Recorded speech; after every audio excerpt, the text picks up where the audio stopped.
Welcome to Massive Late Fee. And now your hosts, Mark and Carol.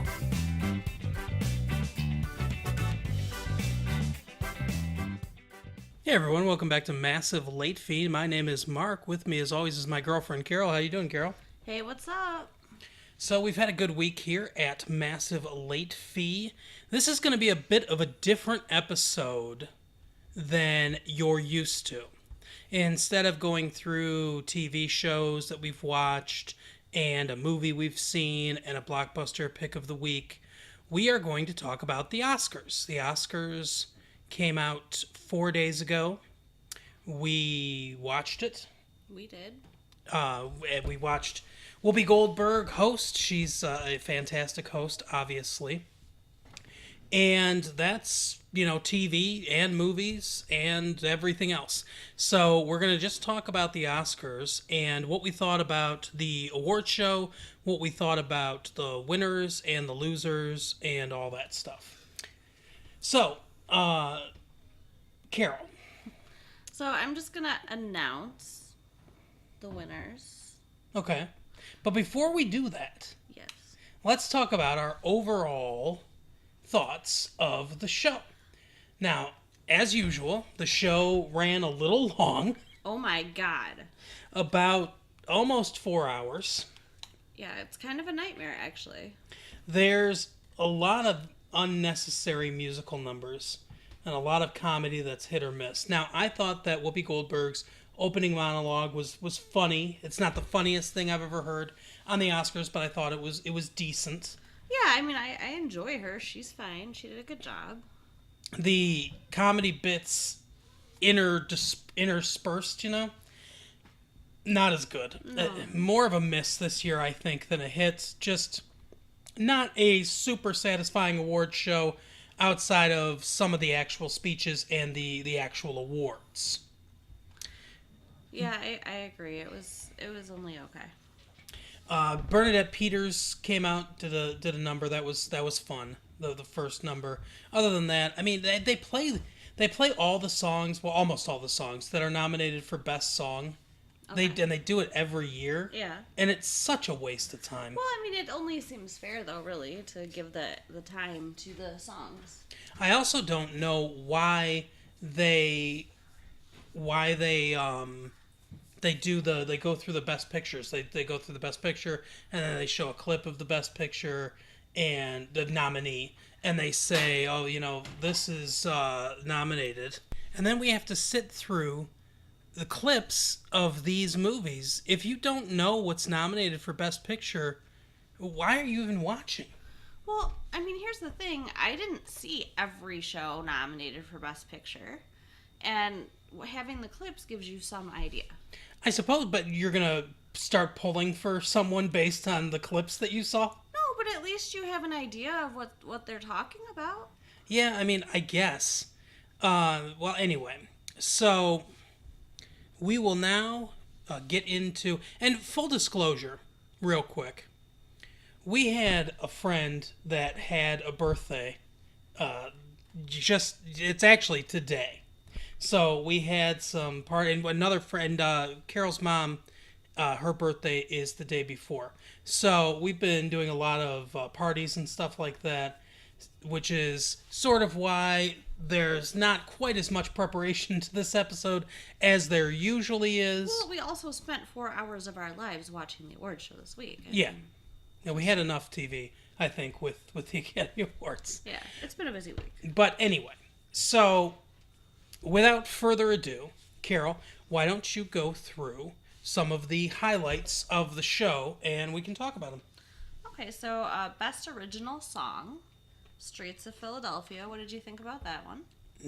Pretty, I think this was pretty much a slam dunk. There was a little bit of competition from Neil Young, also from the movie Philadelphia, the song Philadelphia, which was performed at the show. So either way, Philadelphia was winning.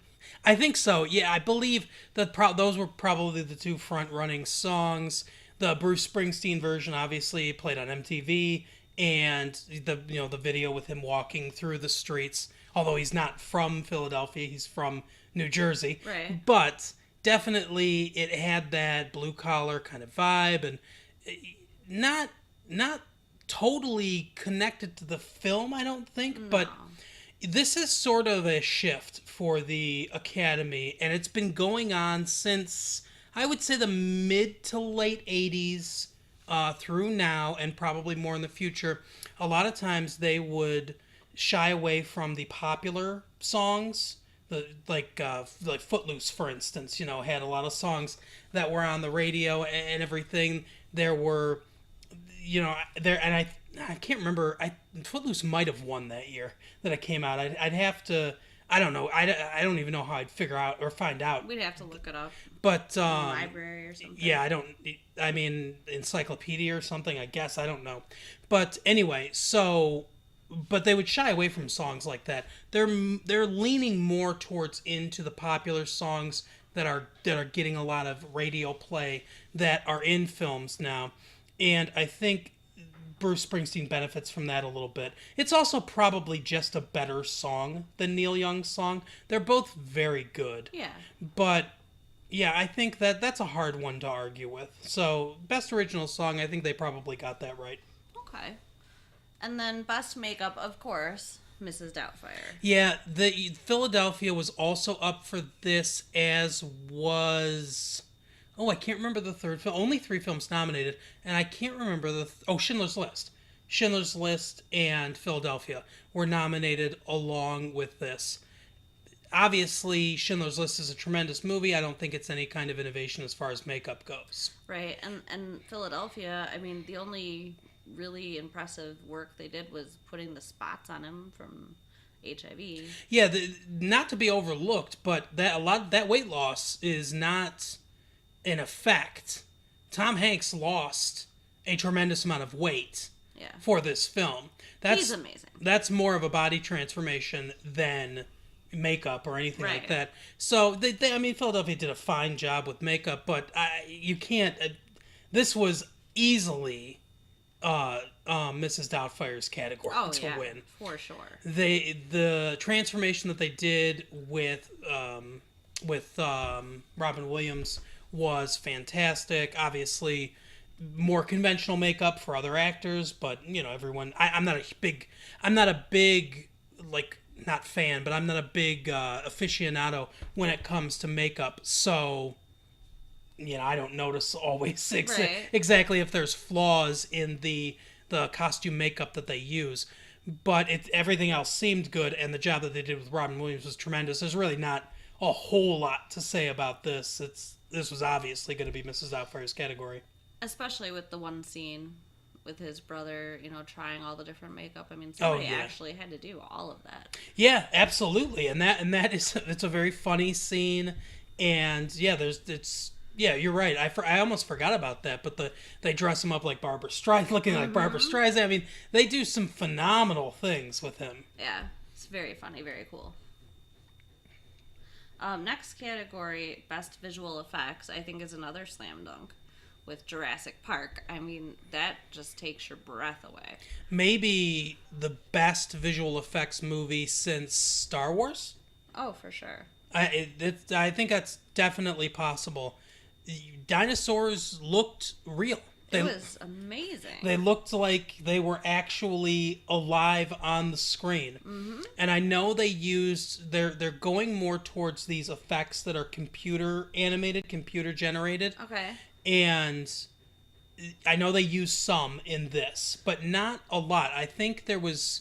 The thing I read, I believe it was around 8 or 9 minutes of the film is computer generated, and everything else is the old style, practical effects, where they actually build a Tyrannosaurus Rex head. Mm-hmm. That when it comes down in the car and everything, that's a model that they built. Wow. And they built a lot of the dinosaurs and a lot of the just different parts that you see and everything.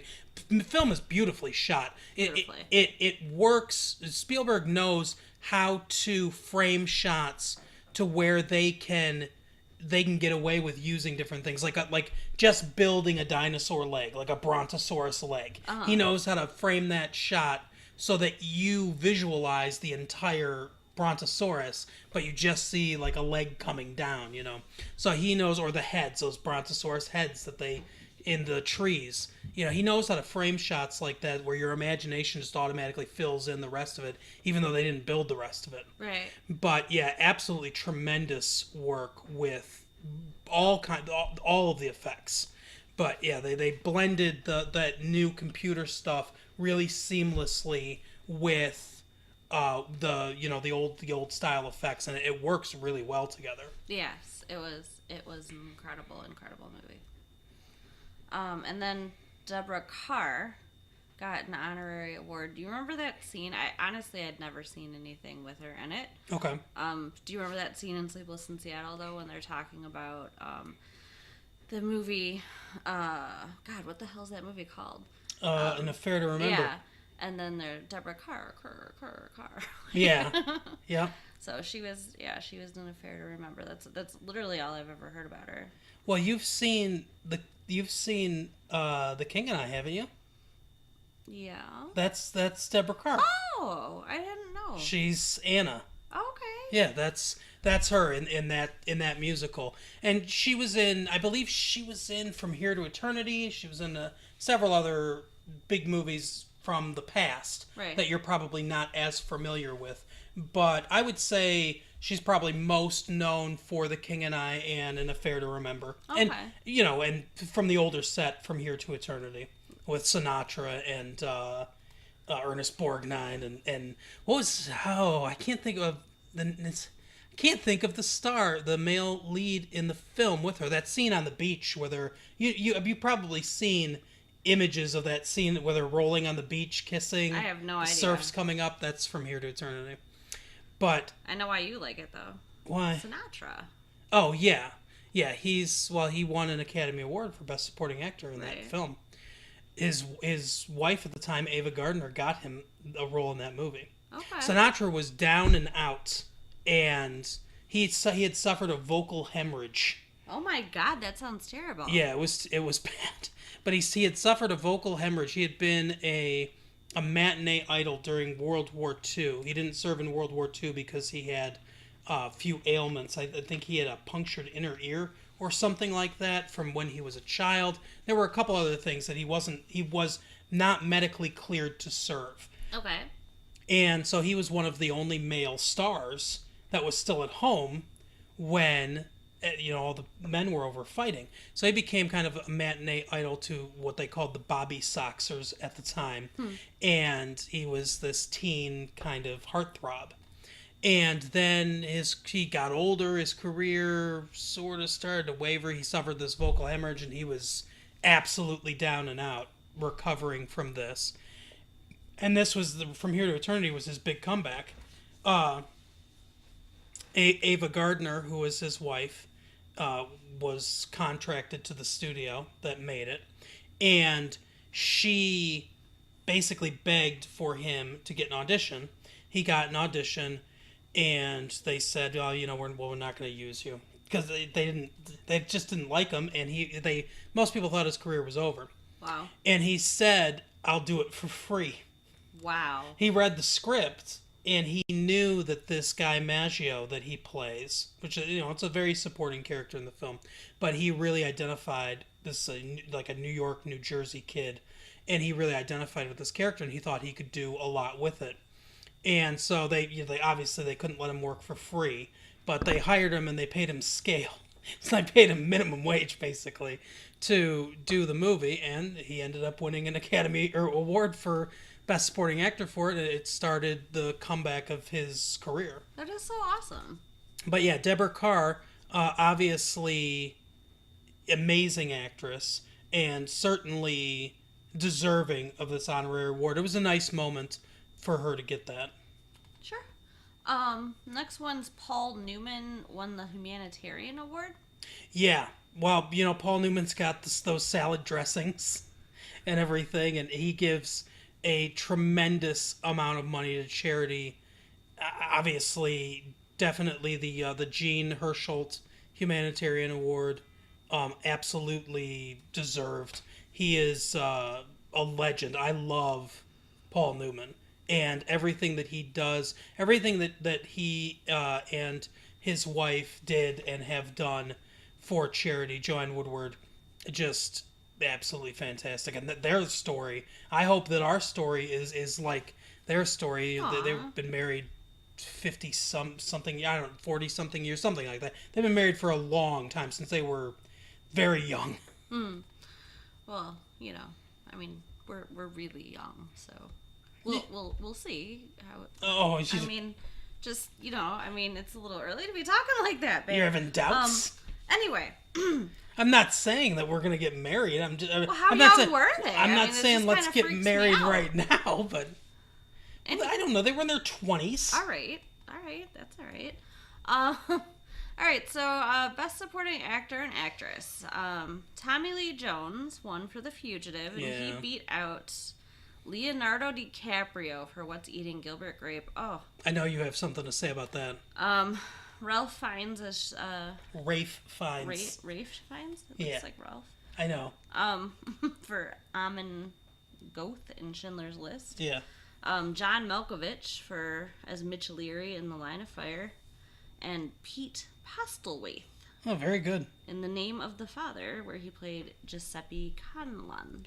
Now I like Pete Postlethwaite a lot, and I think in some other years he would have won. This isn't necessarily Marissa Tomei winning for My Cousin Vinny. Okay. It's not quite to that degree. And I feel like the Academy did this to give The Fugitive at least one Oscar, because it was an enormous hit and it was a good movie. But I don't believe Tommy Lee Jones deserved this Oscar. And I cannot believe, and I know I'm going to go against you too in this, I cannot believe that Ralph Fiennes did not win as Eamon Goethe in Schindler's List. He was the perfect villain, and just an absolutely brilliant performance from an antagonist. He was sadistic. It was you loved to hate him kind of thing. It's a beautiful performance. Sure, it is. I mean, I'm not arguing that, but Leonardo DiCaprio. Okay, make your case for the blonde kid from What's Eating Gilbert Grape. Well, I mean, he just does such an amazing job playing, retarded, where he's just, Yeah, you just did it. But You just replicated his performance. but I believed, I believed it. I think you believed his blue eyes. No, That's what I think you believed. I think that his brother was much more attractive, Johnny Depp. Whatever. No, I mean, I'm sorry. I think that was a really difficult role. I don't know. I mean, this kid was on Growing Pains. And What, and that makes him a bad actor? I'm not saying he's a bad actor. I'm just saying he's talk about matinee idols. This kid is a teenage girl bait. That's why you like him so much. That's all he's ever gonna be. I'll tell you what. If we're together for the rest of our lives, like I want to be, Well, I don't know what Not you want. saying I don't want to be. But if we're together for the rest of our lives and Leonardo DiCaprio ever wins an Oscar, what do I do? I'll do the laundry for a year.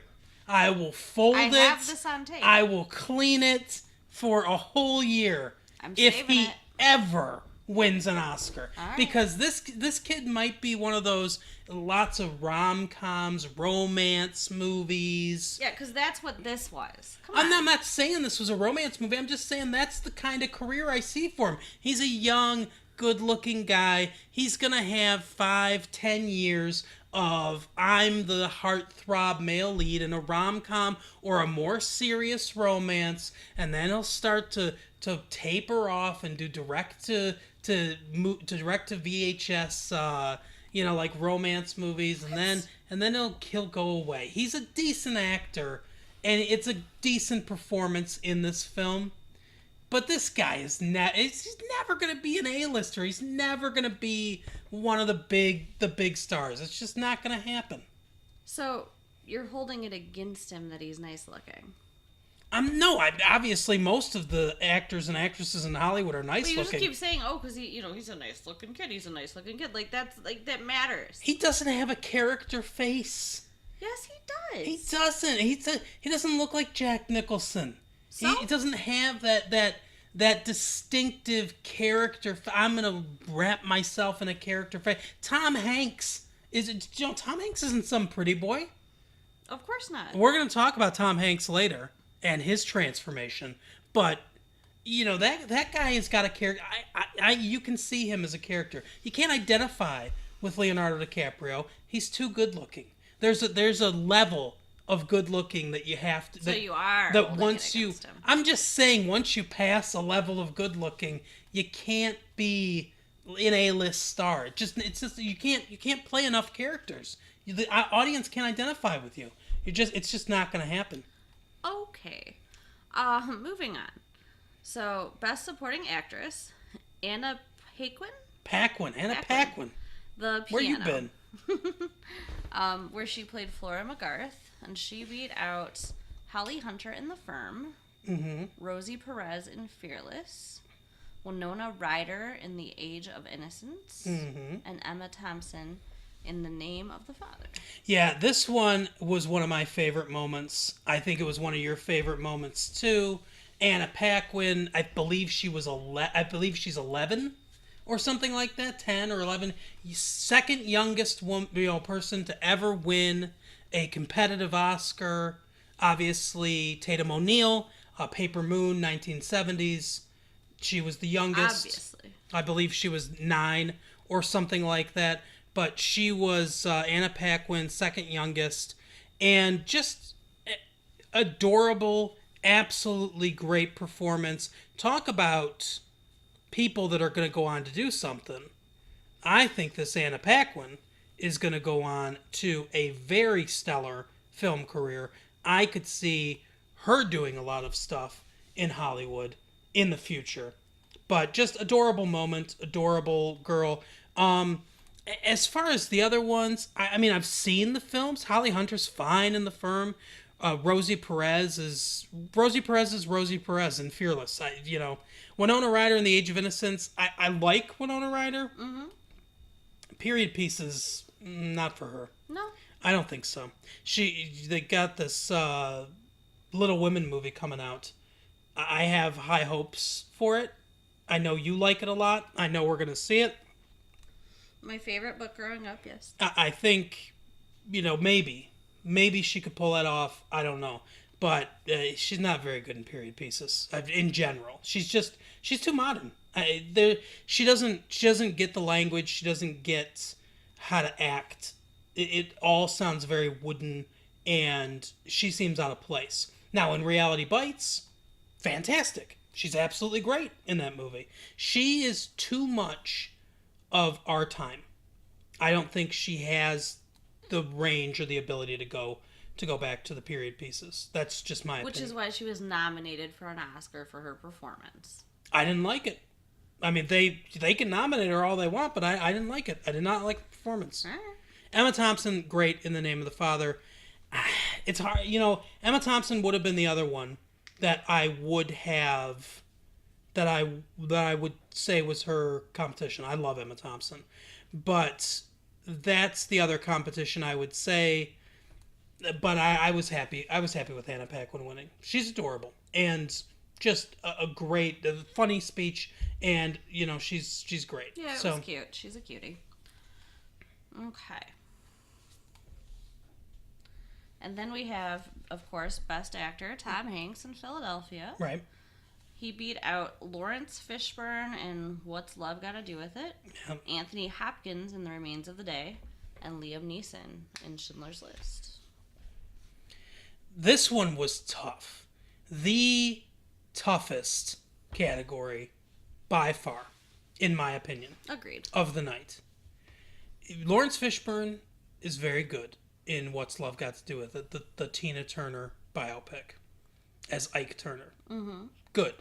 Layered performance as far as trying to find the humanity in Ike Turner while also highlighting the abuse and the controlling nature and the the evil side of that man, did a good job.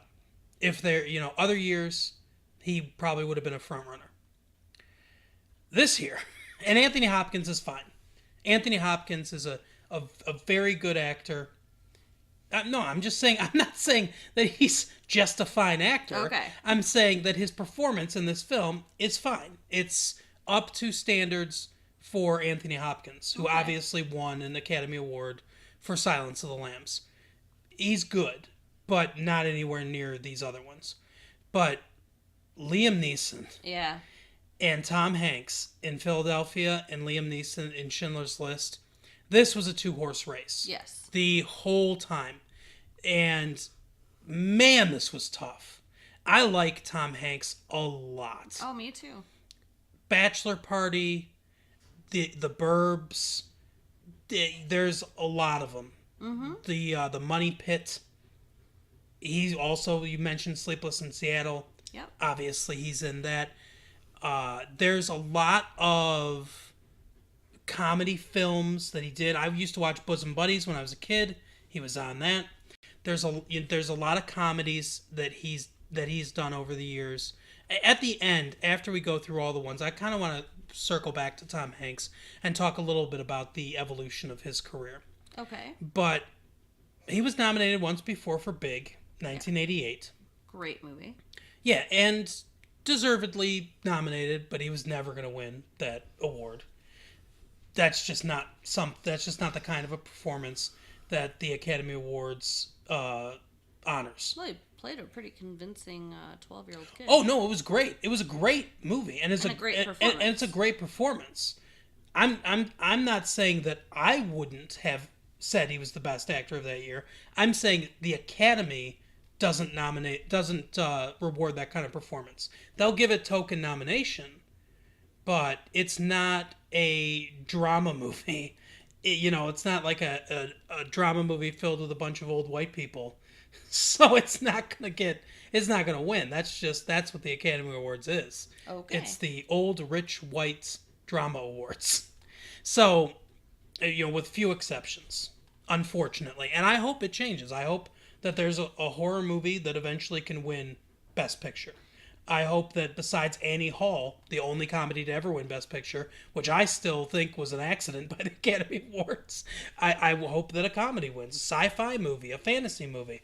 I hope that eventually they branch out and award different kinds of films. Yeah. Now, Tom Hanks' performance in Big was fantastic. One of the best of the year. But they were never going to give him that Academy Award. And I think most people knew that going in.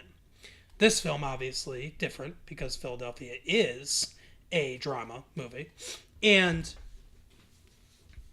his performance was outstanding. And when we circle back to him, I'll elucidate a little more about his performance. Liam Neeson. Oh my God, one of the performances of the ages. Mm-hmm. I mean, a shame that these movies had to come out the same year. Exactly.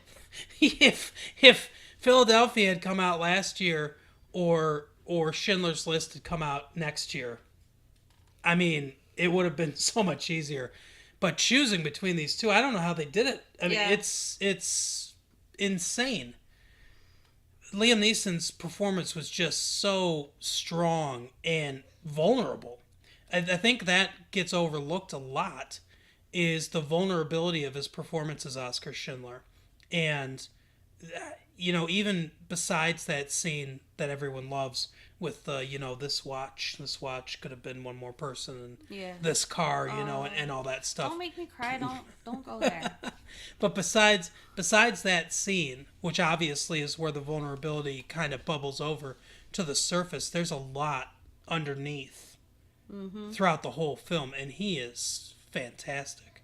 I mean, I've rarely seen a performance so mesmerizing. Oh, yeah. And obviously, Liam Neeson's someone that I hope continues to do good work that should be honored and rewarded at some point in his career for this performance, and obviously for future performances.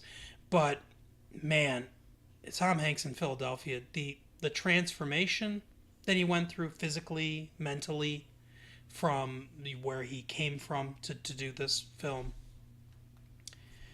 There's something about him. He's just a really solid actor, and it got overlooked for a long time. But man, it's nothing you can point to. It's nothing that you can teach. There's no like, there's where I see his method or whatever. Right. You don't. He's just an incredibly gifted naturalistic actor that, I mean, it looks effortless what he does, and it's fantastic, and his role is fantastic. I don't know what I would have chosen in this category. It's like 50-50, flip a coin between the two of them. For sure. I mean, who would you have chosen if you were voting? Well, luckily I don't have to. I mean, Yeah, but like if you're you saying, had, it's just but if you had to, oh, I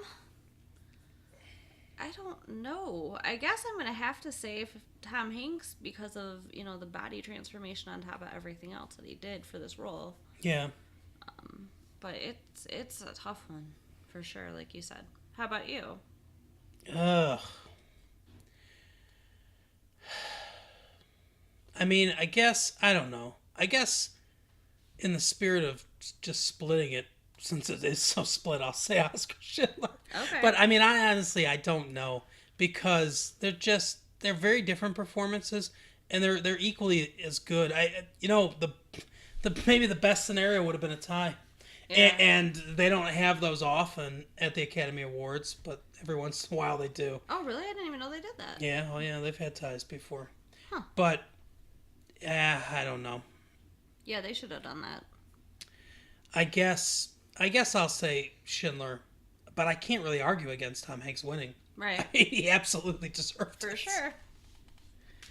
All right, Best Actress.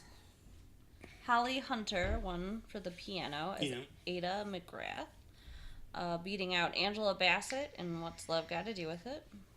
Stockard Channing in 6 Degrees of Separation. That's the Will Smith one. Emma Thompson, The Remains of the Day. And Deborah Winger, Shadowlands.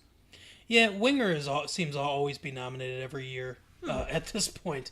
But Deborah Winger was good in Shadowlands. That's not a super memorable film for me. Emma Thompson, Remains of the Day.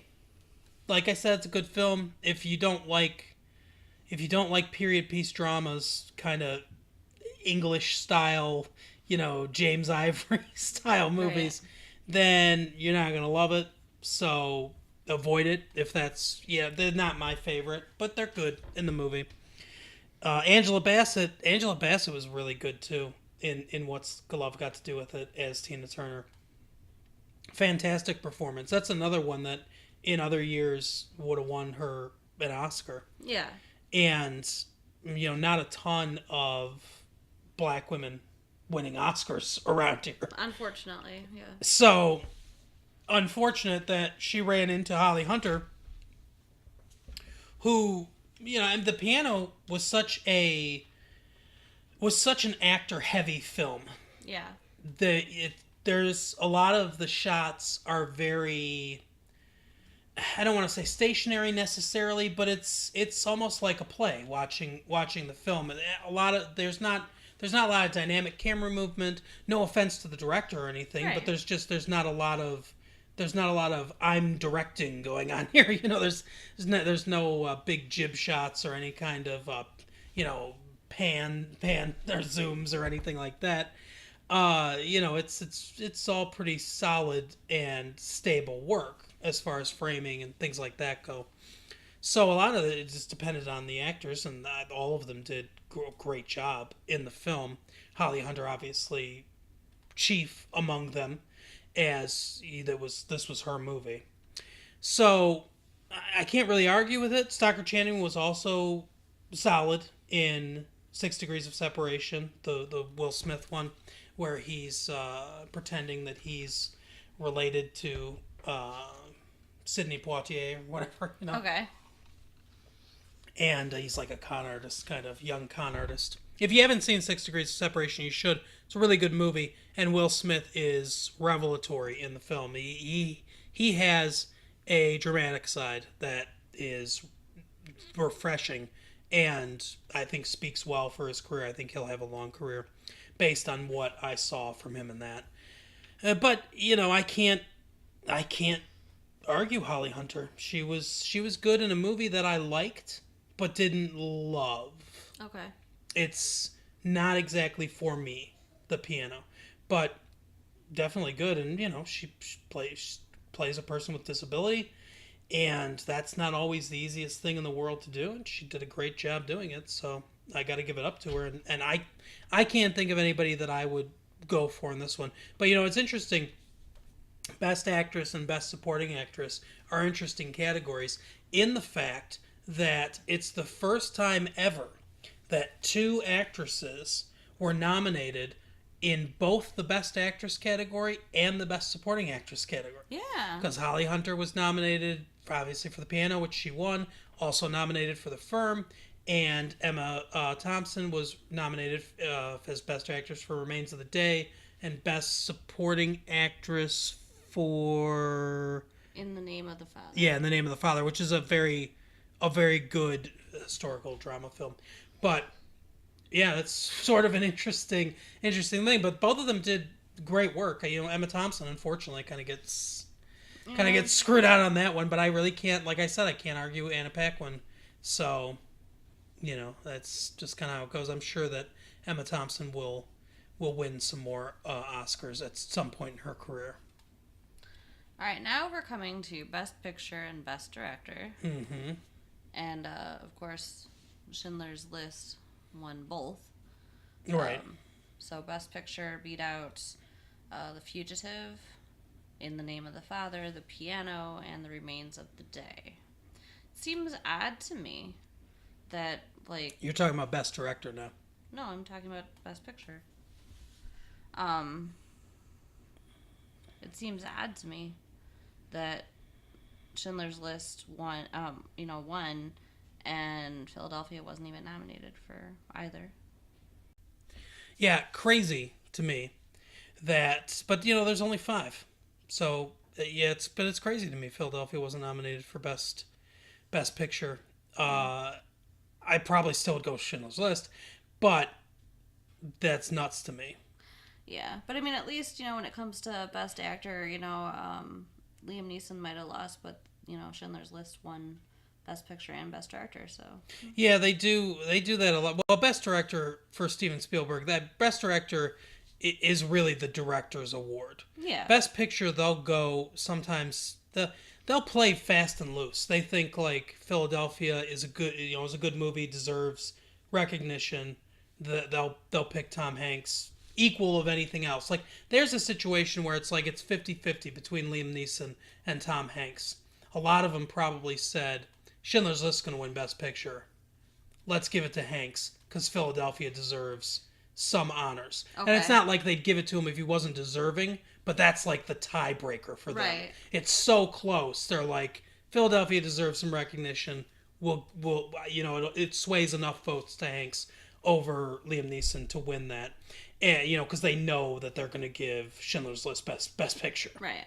But yeah, I mean, there are a couple. Jurassic Park wasn't nominated for Best Picture. Right. Honestly, I think that should have been up there too. And that's kind of what I'm talking about when I say the rich white people awards.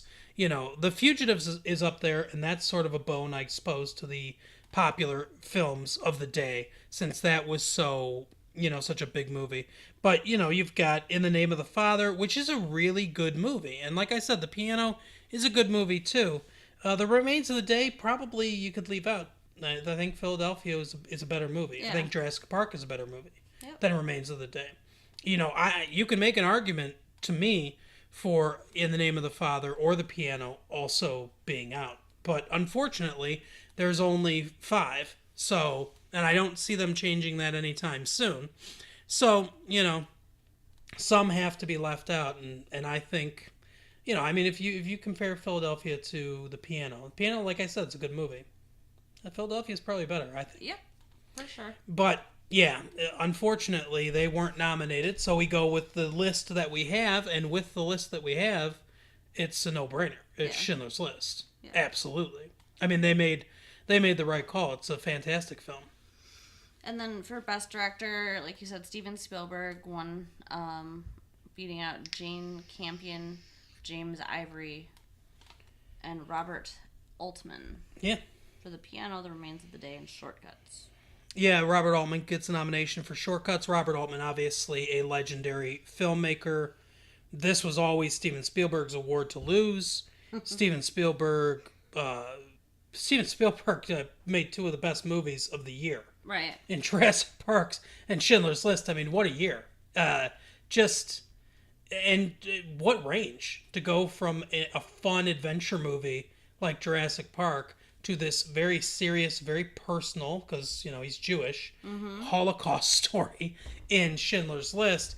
It's absolutely astounding. And he is, without a doubt, the most innovative film director that we have going right now. Jane Campion obviously deserves recognition. I think she's only the second woman ever to be nominated for Best Director. Obviously not a ton of women directors out there, and not a lot of them get nominated when they are out there. I believe Penny Marshall might have been the first for Big. Okay. So, yeah, I believe she's the second. I don't know. I'd have to go to the library and look that up or something. But she definitely deserves recognition. But I mean, even if you give her extra votes to be for people like saying, we want the first woman. Are you serious right now? What do you mean? Giving her extra votes? You wouldn't need to give extra votes just so a woman can win. She didn't win. You're missing my point. I'm saying even if you gave her extra votes because you want to recognize a woman in the category of director, she still wouldn't even be close. That's my point, is that Spielberg was such a favorite and did such a fantastic job. No one could have beaten him. But I mean, the way you're presenting it is like saying that a woman needs a handicap. No, that's not what I'm saying at all. I'm saying, you don't understand what I'm saying? I'm saying that You're saying he was better. That's fine. But you can leave out the part about even if you gave extra votes for a woman. I mean, seriously, think about how that sounds.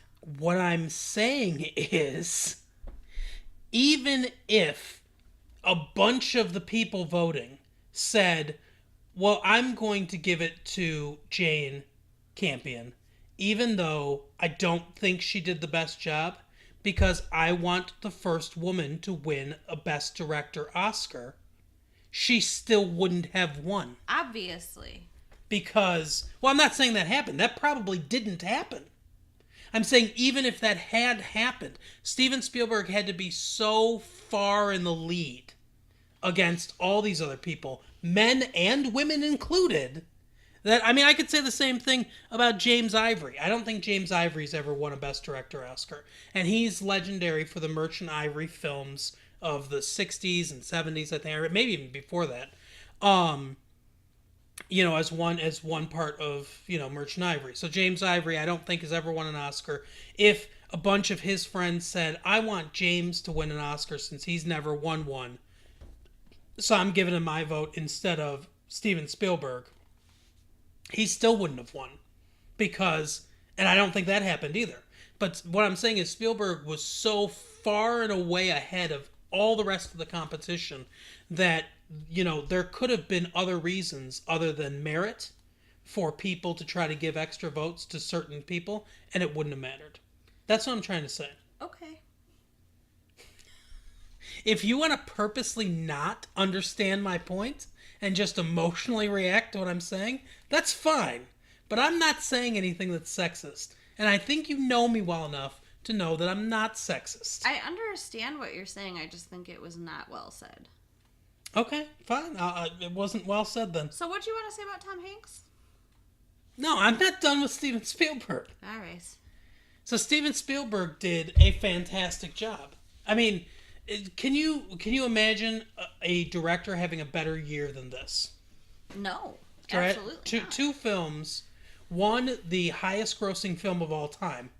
The other one, probably going to go down in history as one of the best films of all time. Yeah. In the same year. It's amazing. I wonder what drugs he does to be able to like just keep working like that. Oh, you think that because he's a man that's working hard in Hollywood that he has to be doing drugs? Did I say Is that what you're saying? Did I say You're saying that because he's Jewish that he has to be Shut doing up! drugs? Did I say anything about him That's being a what man? you're trying to say? You're saying that this guy can't just be a genius and just be good at his job. He is a genius. He is good at his job. I'm just saying I wonder how he can work so hard to get 2 great movies in 1 year. Maybe he just wakes up early. Maybe he eats his vitamins. Instead of Valium or whatever Valium makes you sleep. Cocaine then. Whatever you're accusing him of doing. Oh my goodness. Okay, Popeye with the vitamins. Well, I understand what you're saying, but it was poorly framed, Carol. Alrighty.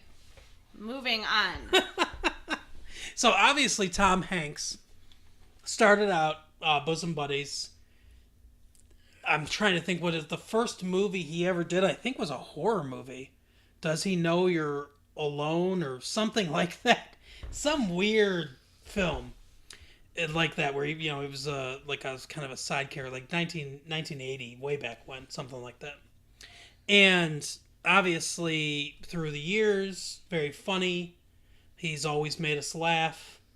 Suddenly, seemingly out of nowhere, but I've talked to people and I've read some books, and there are people that that know him that say, hey, if you saw him in theater doing Shakespeare and stuff like that, everybody would have known this was coming.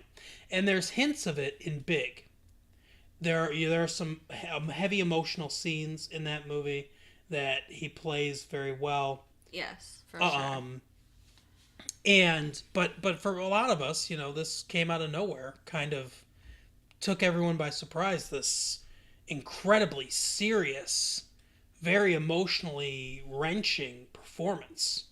Just to look at where he started to where he's come, I think is astounding. Yes. But I think, like I said before, it goes back to the fact that he's just a very good naturalistic actor. He's naturally funny. He's naturally a talented actor. And I think he can do pretty much anything. I mean, there's nothing I don't think he can do. Yeah, he just becomes whatever he needs to. And there's this movie that they're filming now, with Robert Zemeckis, who did Back to the Future, which I like, one of my favorite movies, Back to the Future, that they're filming now that Tom Hanks is going to be in, based on a book by Winston Groom called Forrest Gump. Okay. Yeah. And it seems like maybe that's a little more of a comedy. I don't know. I haven't read the book, and I haven't seen the movie, obviously, because it's not out yet. But I haven't heard much about it, what they're doing. I know there's some innovations they're doing with special effects. Robert Zemeckis always seems to want to be on the cutting edge of those special effects kind of things. So there's some interesting stuff that they're doing with that, I hear. And it's kind of like a history sort of thing, where he's going through history. Tom Hanks' character is going through history, basically. It'll be interesting to see what he does with it. Yeah, like brushes with greatness kind of thing. So, yeah, that's something I'm looking forward to, and I wonder if it's going to be more to his comedy roles, or if he is going to start doing more serious stuff. We'll have to see. Well, that is our Oscar special for our Massive Late Fee show for March 25th, 1994. I forgot to say the date at the top of the show, but it is March 25th, 1994. Next week we'll be back with more TV and movies. Yeah, more regular programming next week. Obviously, tell a friend, give them this tape, if that you're listening to right now, and say, hey, take a listen to this show. This is a very funny show that my friends are making on tape. If you can figure out a way for me to put this on that old World Wide Web or whatever they're calling it, then,